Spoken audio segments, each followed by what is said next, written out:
ഈശ്വംസിഹായിക്ക് സ്തുതിയായിരിക്കട്ടെ. വിശുദ്ധ യോഹന്നാൻ അറിയിച്ച സുവിശേഷം 3-ാം അധ്യായം 2-ാം വാക്യം. ദൈവം കൂടെയില്ലെങ്കിൽ ഒരുവനും നീ ചെയ്യുന്ന ഈ അടയാളങ്ങൾ പ്രവർത്തിക്കുവാനായിട്ട് സാധിക്കുകയില്ല.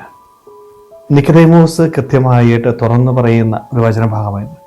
നിന്റെ കൂടെ ദൈവമുണ്ട്.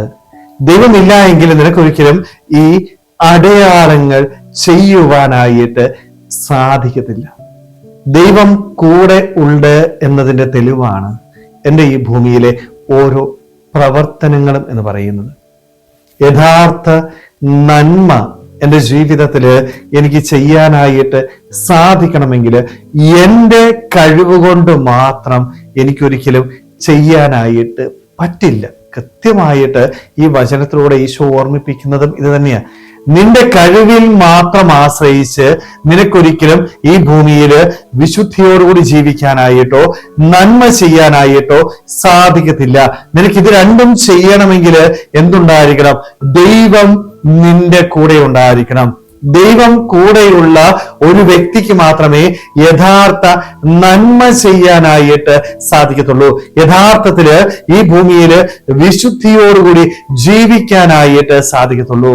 ദൈവം കൂടെയുള്ള ഒരു വ്യക്തിയോട് നമ്മളൊക്കെ സംസാരിക്കുമ്പോൾ നമുക്കും ആ ഒരു ചൈതന്യം ലഭിക്കും അല്ലെ. നമ്മളും പലരോട് സംസാരിക്കാറുണ്ട് അല്ലെ, പല വ്യക്തികളോട് ഇടപെടാറുണ്ട്. ചിലരോട് ഇടപെട്ട് കഴിയുമ്പോൾ ഒരു ദൈവ സാന്നിധ്യം നമുക്ക് മനസ്സിലാക്കാനായിട്ട്, അവരോട് സംസാരിക്കുമ്പോൾ അവരുടെ പ്രവൃത്തികൾ കാണുമ്പോൾ നമ്മിലേക്കും ആ ഒരു ചൈതന്യം കടന്നു വരും. ഈശോ ആഗ്രഹിക്കുന്ന ഇതാ, നമ്മുടെയൊക്കെ പ്രവൃത്തിയില് നമ്മുടെ വാക്കില് നമുക്ക് ഈശോയെ പങ്കുവെച്ചു കൊടുക്കാനായിട്ട് പറ്റണം. കാരണം ഈശോയെ കൊടുക്കണമെങ്കിൽ ഞാൻ എന്ത് ചെയ്യണം? എൻ്റെ ജീവിതത്തില് ഈശോ എനിക്കുണ്ടാവണം. ഞാൻ നേടിയെടുത്താൽ മാത്രമേ എനിക്ക് ഈശോയെ കൊടുക്കാനായിട്ട് സാധിക്കണം. എൻ്റെ കയ്യിൽ ഉണ്ടെങ്കിലേ കൊടുക്കാൻ പറ്റുള്ളൂ അല്ലേ. ഒരാള് 10 രൂപ ചോദിച്ചാൽ കൊടുക്കാൻ പറ്റണമെങ്കിൽ എന്തുണ്ടാവണം? എൻ്റെ കയ്യിൽ 10 രൂപ ഉണ്ടായിരിക്കണം. ഈശോയെ എനിക്ക് കൊടുക്കാൻ പറ്റണമെങ്കിൽ എൻ്റെ ജീവിതത്തില് എനിക്ക് ഈശോ ഉണ്ടായിരിക്കണം.